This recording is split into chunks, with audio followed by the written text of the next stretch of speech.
पुढचा जो टाईप आहे तो आहे काय की 1 सेंटीमीटर तरंग लांबी असलेला ध्वनी तरंग. बघा तरंग लांबी दिलेली आहे की 1 सेंटीमीटर 340 मीटर पर सेकंद वेगाने, म्हणजे काय तर स्पीड दिलेला आहे 340 मीटर पर सेकंद है ना. हवेतून जात असल्यास ध्वनीची वारंवारता किती, म्हणजे काय तर आपल्याला फ्रिक्वेन्सी काढायची आहे. तो ध्वनी मानवास ऐकण्याक्षम आहे की नाही आहे. एक लक्षात ठेवा की आपल्याला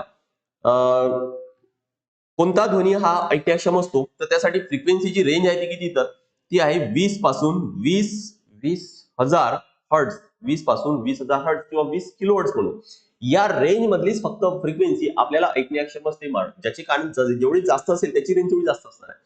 पण आयडियल जी रेंज आहे ती कन्सिडर केली जाते 20 पासून 20 हर्ट्झ. म्हणजे आपला जर आन्सर आपली जर फ्रिक्वेन्सी याच्यामध्ये आली तर आपण म्हणू की तो ऐकण्याक्षम आहे, अदरवाईज काय तर तो नाहीये.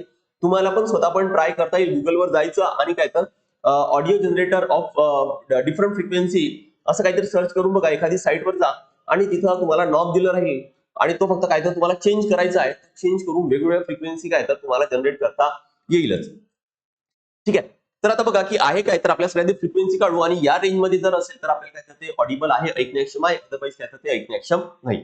सोपी आहे अगदी. स्पीड दिले, लॅम्बडा दिले आणि फ्रिक्वेन्सी काढणं काय सोपी आहे, कारण स्पीडचा फॉर्म्युला आपल्याला माहितच आहे की लॅम्बडा इंटू फ्रिक्वेन्सी. फ्रिक्वेन्सी काढून घेऊ, पण इथं युनिट सगळ्यात आधी चेक करावं लागेल. लॅम्बडा सेंटीमीटर मध्ये त्याला एसआय मध्ये कन्वर्ट करू तर 1 इंटू 10⁻² याने मल्टिप्लाय केलं तर काय ना तो मीटर मध्ये कन्वर्ट होईल आणि स्पीड हा मीटर पर सेकंड मध्ये दिलेला आहे. ठीक आहे. आता फ्रिक्वेन्सी जर काढायची तर स्पीड इंटू लॅम्बडा आहे.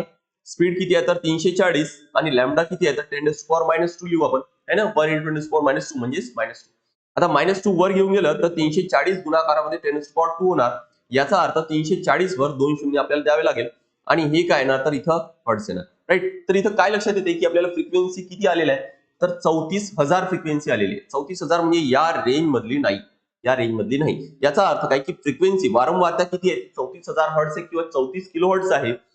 ती मानवास ऐकण्याक्षम आहे का तर मानवास ऐकण्याक्षम नाही, असं त्याचा आन्सर असणार आहे. ठीक आहे.